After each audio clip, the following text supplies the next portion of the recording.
میرے بچوں گمراہ کرتے ہیں یہ لوگ تمہیں. یہ آپ کا سوال بالکل ٹھیک ہے کہ اگر نبی پاک صلی اللہ علیہ وسلم زندہ ہیں تو پھر صحابہ پاک نے دفن کیوں کیا؟ یہی سوال ہے نا آپ کا, یہی پوچھ رہے ہیں نا آپ.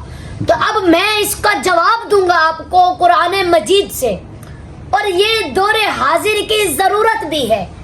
مطلب یہ کہ نبی پاک صلی اللہ علیہ وسلم اگر زندہ ہیں تو پھر صحابہ نے دفن کیوں کیا, یہی پوچھ رہے ہیں نا آپ. تو اب آپ ساری چھوڑ دیں, مجھے بتاؤ کہ شہید زندہ ہوتا ہے نا؟ شہید زندہ ہوتا ہے نا؟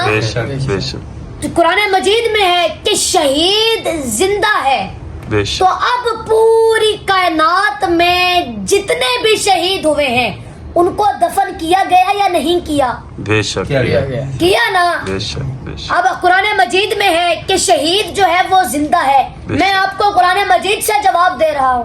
تو اب کوئی بات کرے نا میرے ساتھ میدان میں آ کر. قرآن مجید میں ہے کہ شہید زندہ ہے.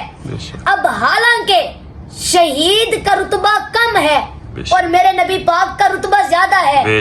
تو جب کم رتبے والا زندہ ہے تو جس کا رتبہ سب نبیوں سے بھی زیادہ ہے تو وہ زندہ کیوں نہیں ہے؟ سبحان اللہ. اور میرے بچوں گمراہ کرتے ہیں یہ لوگ تمہیں.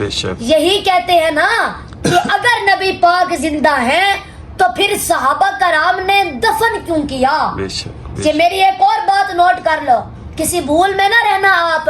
میرے بچوں جو مردہ ہوتا ہے نا, مردہ, اس کو جلایا جاتا ہے, آگ لگائی جاتی ہے اسے. یہ نوٹ کرو, جن کے مر جاتے ہیں نا وہ آگ لگاتے ہیں, وہ جلاتے ہیں. یہ ہم جو اپنے ہاتھوں سے دفن کرتے ہیں نا یہ زندہ سمجھ کر کرتے ہیں. یہ ہم زندہ سمجھ کر کرتے ہیں. اچھا مان لیا کہ وہ زندہ نہیں ہے تو قبر میں اٹھ کر سوالوں کے جواب کون دیتا ہے؟ سبحان اللہ. اب بتاؤ نا مجھے.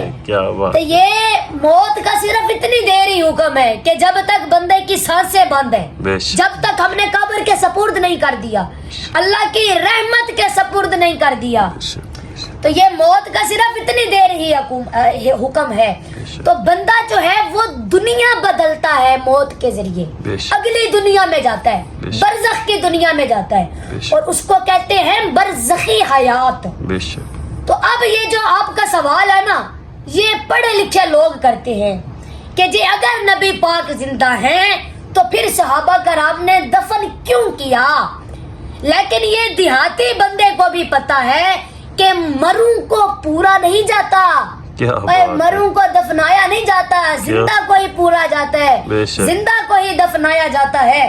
اور میرے بچوں یہ دیکھو, جب دیہاتی لوگ فصلیں کاشت کرتے ہیں, مثال کے طور پر مکئی, جب اسے کاشت کرتے ہیں اس کا بیج نکالتے ہیں تو اس بیجوں کی پھر چھانٹی کرتے ہیں, تو جو بیج ٹھیک ہوتے ہیں ان کو سائڈ پر کر دیتے ہیں اور جو خراب ہوتے ہیں ان کو سائڈ پر کر دیتے ہیں.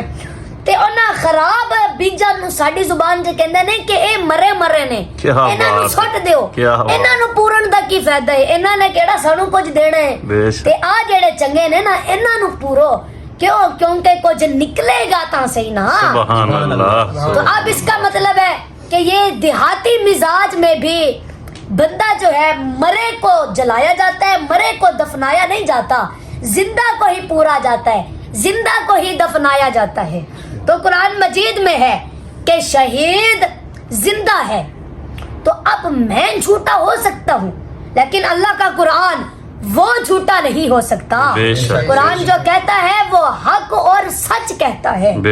تو پھر جڑے بندے کہندے نے چلو ٹھیک ہے مان لیا کہ اگر نبی زندہ ہیں بھی صحیح تو قبر تو ادھر ادھر سے بند ہوتی ہے, نبی قبر کے اندر سانس کیسے لیتے ہیں؟ چلو یہ غلط فہمی بھی میں آپ کی دور کر دیتا ہوں. آپ دیکھیں چوزا جو ہوتا ہے, چھوٹا چوزا, وہ انڈے سے 21 دن کے بعد نکلتا ہے, ایسا ہی ہے نا, 21 دن جو ہے وہ انڈے کے اندر رہتا ہے. تو اب آپ مجھے بتاؤ کہ انڈے کے اندر کون سا سوراخ ہے کہ جہاں سے ہوا آتی جاتی ہے, جہاں سے کاربن ڈائی آکسائڈ آکسیجن جاتا ہے؟ نہیں نا. تو جب وہ رب تعالی اس چھوٹے چوزے کے لیے اس انڈے کے اندر زندہ رہنے کے لیے بندوبست کر سکتا ہے تو پھر وہ رب تعالی مدینے کے تاجدار کے لیے کیوں نہیں کر سکتا؟ سبحان اللہ تو سبحان میرا نبی جس طرح زندہ تھا، زندہ ہے اور ہمیشہ زندہ رہے گا۔ بے شک۔ اس غلط فہمی کو دور کر لو۔ سبحان اللہ